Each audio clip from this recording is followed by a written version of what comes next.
IVF treatment చేయించుకుంటే ఖచ్చితంగా pregnancy వస్తుంది అని అయితే లేదు. ఇది తెలిసిన వాస్తవమే. అండ్ సక్సెస్ రేట్ అనేది ఏజ్ని బట్టి వాళ్ళకున్న ప్రాబ్లమ్ని బట్టి మారుతూ ఉంటుంది. సో ఒక్కసారి ఐవీఎఫ్ ఫెయిల్ అయ్యాక నెక్స్ట్ టైం వాళ్ళు ఏం జాగ్రత్తలు తీసుకోవాలి అనే దాని గురించి డిస్కస్ చేద్దాం. నా పేరు doctor Suma, consultant 49 fertility centre, Vijayawada. So IVF అనే ప్రక్రియలో ఆడవాళ్ళకి శరీరం నుంచి ఎగ్స్ తీసి భర్త కణాలతో కలిపి ఎంబ్రియోని తయారు చేసి తయారైన ఎంబ్రియోని గర్భసంచి లోపల పెడతాం. పెట్టిన ఎంబ్రియో అతుక్కుని లైఫ్ వస్తే మనకి ప్రెగ్నెన్సీ అనేది వస్తుంది.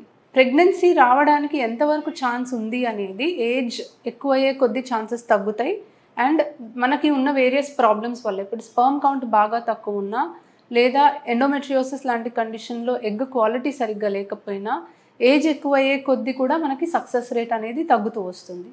సో ఒకసారి ఐవీఎఫ్ ఫెయిల్ అయ్యింది అంటే ఎంబ్రియో ట్రాన్స్ఫర్ చేశాక ప్రెగ్నెన్సీ రాలేదు అన్నప్పుడు ఫస్ట్ సైకిల్లో ఏం ట్రీట్మెంట్ జరిగింది, ఎటువంటి మెడికేషన్స్ వాడామో, ఎంబ్రియో గ్రేడింగ్ ఎలా ఉంది, పొర సరిగ్గా వచ్చిందా లేదా అనేవి మనం ఫస్ట్ చూసుకోవాలి. మనకి కనపడుతూ ఏదైనా ప్రాబ్లం ఉంది అంటే ఇప్పుడు ఎగ్ క్వాలిటీ బాగాలేదు లేదా స్పర్మ్ క్వాలిటీ బాగాలేదు, దానివల్ల మంచి ఎంబ్రియోస్ ఫామ్ అవ్వలేదు అంటే మనకు అక్కడే ప్రాబ్లం కనపడుతుంది. దాన్ని మనం ఎలా ఆప్టిమైజ్ చేయాలి అనేది చూసుకుంటాం. సో ఒకవేళ ఇంకా ఎంబ్రియోస్ ఉన్నాయి, మంచి క్వాలిటీ ఎంబ్రియోసే ఉన్నాయి అనుకోండి, అప్పుడు మిగిలిన ఎంబ్రియోస్ని ట్రాన్స్ఫర్ చేయడానికి మేము ముందుకెళ్తాం. ఎందుకంటే మనం పెట్టిన ప్రతి ఒక్క ఎంబ్రియో కూడా జెనెటిక్లీ నార్మల్ ఉండాల్సిన అవసరం లేదు. ఏ ఎంబ్రియో అయితే జన్యుపరంగా నార్మల్గా ఉంటాయో వాటినే మనము ట్రాన్స్ఫర్ చేసినప్పుడు ప్రెగ్నెన్సీ అనేది నిలబడుతుంది. సో అన్ని పారామీటర్స్ బాగానే ఉన్నాయి, ఎంబ్రియో గ్రేడింగ్ బాగానే ఉంది, గర్భసంచి పొర బాగానే ఉంది, అయినా ప్రెగ్నెన్సీ రాలేదు అన్నప్పుడు సింపుల్గా సెకండ్ ట్రాన్స్ఫర్కి ముందుకెళ్ళిపోతాం. బట్ బై ఛాన్స్ ఎంబ్రియో గ్రేడింగ్లో కనుక ఏమైనా ప్రాబ్లం ఉందా, లేకపోతే గర్భసంచి లోపల పొర అనేది అంత ఆప్టిమమ్గా రాలేదు అని అనుకుంటే దాన్ని ఫర్దర్గా ఎలా ఆప్టిమైజ్ చేయాలి అనేది చూసుకుంటాం. ఒకవేళ 2-3 సార్లు కూడా మంచి ఎంబ్రియోస్ పెట్టి ట్రాన్స్ఫర్ అనేది సక్సెస్ఫుల్ అవ్వకపోతే అప్పుడు కొన్ని అడిషనల్ టెస్ట్లు అనేవి చేస్తాం. So pre implantation genetic testing అని ఉంటుంది.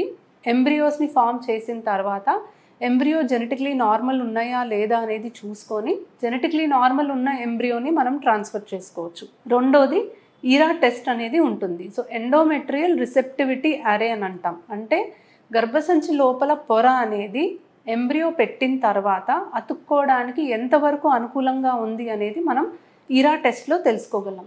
సో ఇవి అందరికీ ఫస్ట్ ఐవీఎఫ్ ఫెయిల్ అయిన వెంటనే చేయాల్సిన అవసరం ఉండదండి. రిపీటెడ్ ఐవీఎఫ్ ఫెయిలియర్స్ అంటే 2-3 సార్లు మంచి ఎంబ్రియోస్ పెట్టి పొర కూడా బాగున్నప్పుడు పెడితే మనకు ప్రెగ్నెన్సీ రానప్పుడే ఈ ట్రీట్మెంట్స్ అనేవి సజెస్ట్ చేస్తాం. అండ్ హిస్ట్రోస్కోపీ అనే ట్రీట్మెంట్ కూడా పొర అనేది అంత అనుకూలంగా లేదు, మనం అనుకున్న ప్యాటర్న్ కానీ మనం అనుకున్న థిక్నెస్ కానీ రావట్లేదు అనుకున్నప్పుడు హిస్ట్రోస్కోపీ కూడా మనం సజెస్ట్ చేస్తాం. సో ఒక ఐవీఎఫ్ ఫెయిల్ అయ్యాక ఈ జాగ్రత్తలు తీసుకోవాలి లేకపోతే ఈ ట్రీట్మెంట్ చేసుకోవాలి అని ఖచ్చితంగా చెప్పలేమండి. అది ఒక ఇండివిజువలైజ్డ్ డిసిషన్. అంటే ఆ కపుల్కి ఉన్న ప్రాబ్లమ్స్ని బట్టి మీ డాక్టర్ చూసుకొని మీకు సజెస్ట్ చేయడం జరుగుతుంది. ఒక ఐవీఎఫ్ ఫెయిల్ అయినంత మాత్రాన మీరు నిరాశపడాల్సిన అవసరం లేదు. ఎందుకంటే అందరికీ ఫస్ట్ ఐవీఎఫ్లోనే ప్రెగ్నెన్సీ అనేది రాదు. మీకు ప్రెగ్నెన్సీ వచ్చేంత వరకు ట్రై చేసే ఓపిక ఉండాలి. అండ్ ఆ పాజిటివిటీ ఉంటే డెఫినెట్లీ మీరు మీ గమ్యాన్ని చేరుకుంటారు. Thank you.